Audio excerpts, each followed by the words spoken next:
Gold trusted gold buyers. మీరు తాకట్టు పెట్టిన బంగారాన్ని విడిపించి ఈ రోజు ఉన్న మార్కెట్ ధరకు కొనబడను. ఆ పెద్దాయనికి పెద్ద పూలదండేసి రవ్వ లొంగర డైమండ్ రింగ్ ప్రెసెంట్ చేశారు. పెద్ద ఆయనకా? ఆయన తీసుకున్నారా? లక్షణంగా. బాగుంది.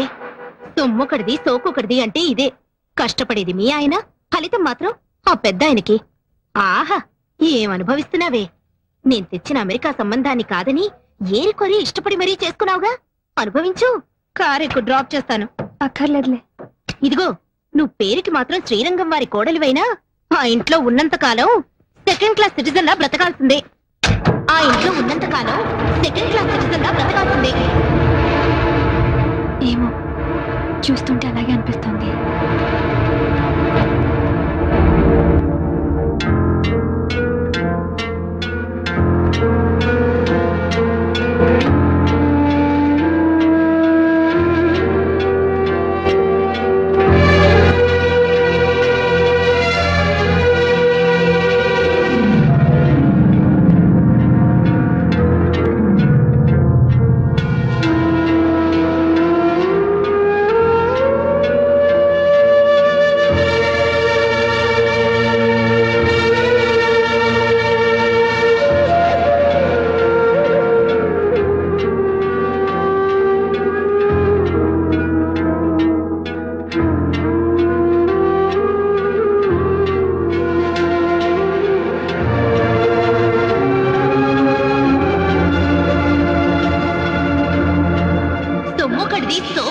అంటే ఇదే.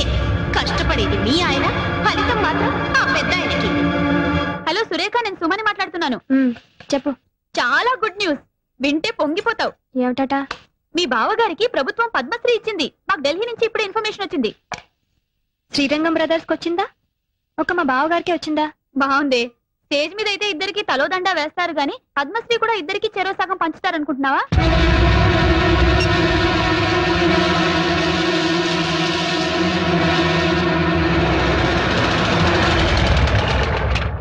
సురేఖ, టీవీలో ఫ్లాష్ న్యూస్ వస్తుంది.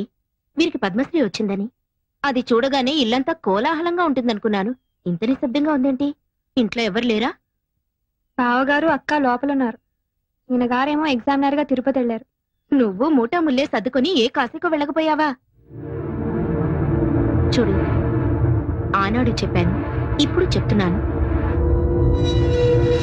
నువ్వు మీ ఆయన ఇంట్లో బానిసలేనే.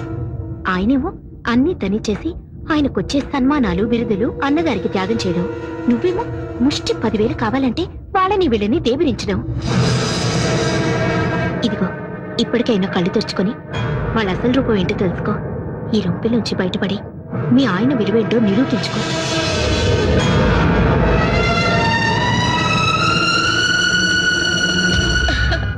చాలా బాగుందండి. ఎవరికో? ఇంకెవరికి? నీకే. రేపు మీ ఆయన పద్మశ్రీ బిరుదు తీసుకుంటున్నప్పుడు ఈ ఆభరణాలన్నీ ధరించి ఆ దృశ్యాన్ని తెలకెత్తుగా. నాకెందుకండి ఈ పై మెరుగులు? మేరువు లాంటి నా భర్త పక్కనుండగా ఇది చెల్లెలకి ఇస్తానండి. ఢిల్లీ ప్రయాణానికని కొత్త పట్టు చీర కొన్నాను తనకి. ఈ చీర మీదకి సెట్టు చాలా బాగుంటుంది. ఏమంటారు? అలాగే.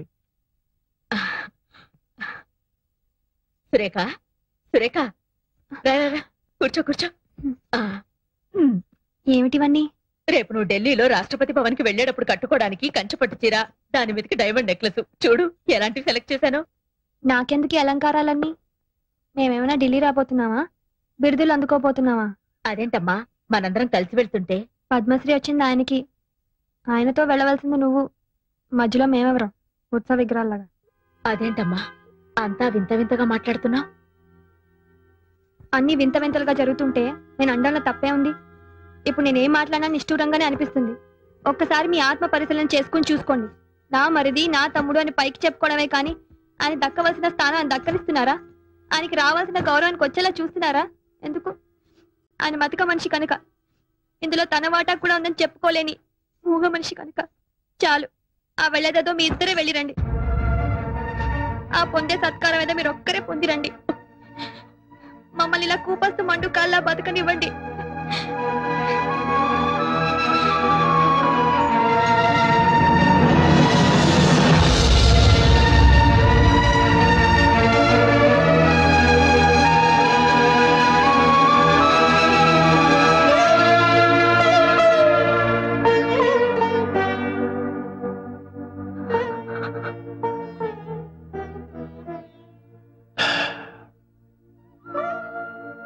రామాయణంలో వాల్మీకి రాముడు సీత విడిపోయే ఘట్టాన్ని సృష్టించాడే గాని రాముడు లక్ష్మణుడు విడిపోయే ఘట్టం ఎందుకు సృష్టించలేదు?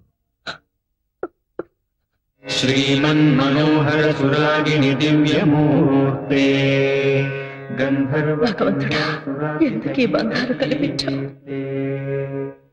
ఈ బంధాన్ని తెచ్చుకునే శక్తిని స్వామి. శ్రీరాగసేవ్య చరణే తవ సుప్రభాతం.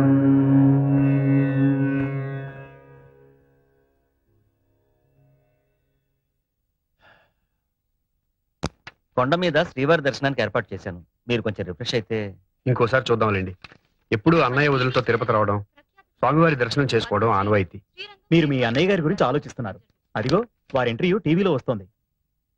సార్, ప్రభుత్వం పద్మశ్రీ ఇచ్చినందుకు మీరు ఎలా ఫీల్ అవుతున్నారు? ప్రభుత్వానికి నిజమైన ప్రతిభ గుర్తించే వయసు వచ్చిందనిపిస్తుంది. సార్, మీ విషయానికి వస్తే జంట కవుల్లాగా మీరిద్దరూ కలిసి పనిచేస్తున్నప్పుడు మీ ఒక్కరికి అవార్డు రావడం మీద మీ స్పందన? వాడికి టైం వచ్చినప్పుడు వాడికి ఇస్తారండి. సార్, మీరే ఇప్పుడు ప్రభుత్వానికి సిఫార్సు చేసి ఇద్దరికి ఒకటేసారి వచ్చేలా చేయొచ్చుగా. ఎవరు సిఫార్సు చేస్తే నాకు అవార్డు వచ్చిందంటారు? Sir, I don't mean that sir. Actually మీ ప్రతిభ వల్లే మీకు అవార్డు వచ్చింది అనుకున్నాం. కనీసం మీ మనసులోనైనా మీ తమ్ముడి అవార్డుకి అర్హుడు అనిపిస్తుందా? వాడికి అర్హత ఉంటే ప్రభుత్వం ముందు వాడికి ఇచ్చేది కదండి. దయచేసి ఒక ఇష్యూ కింద చేయకండి. అరే, తమ్ముడు అన్న ప్రేమ లేకుండా ఇంత కటువుగా మాట్లాడుతున్నారు ఏమిటండి ఆ పెద్ద ఆయన? కటువుగా మాట్లాడమే కాదండి, ఆయన చాలా మొరటుగా కూడా ప్రవర్తిస్తున్నారు. ఆ విషయం చెప్పడానికే వచ్చాను. మొన్న సాంగ్ కంపోజింగ్ కింద పెడితే సాంగ్ పేపర్ ని చించి నా మొహాన పారేశారు సార్.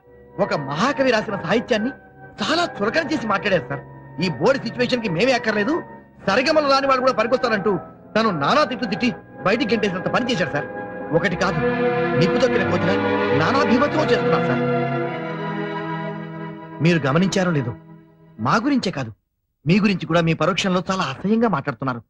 మీరు అర్జెంట్ గా రాకపోతే Just a minute. పూర్తిగా మునిగిపో. సురేఖ, నేను రంగాన్ని మాట్లాడుతున్నాను. చెప్పండి. అన్నయ్య ప్రొడ్యూసర్ తో గొడవ పడ్డాట, నిజమేనా? అవును, నిజమే. ఆ ప్రొడ్యూసర్ ని కొట్టినంత పని చేశారు. ఎందుకో ఈ మధ్యన బావగారు ప్రతి చిన్న విషయానికి అగ్గి మీద గుగ్గిలల్లా అందరి మీద విరుచుకుపడుతున్నారు. ఏమిటో అర్థం కావట్లేదు. సరే, నేను బయలుదేరి వస్తున్నాను.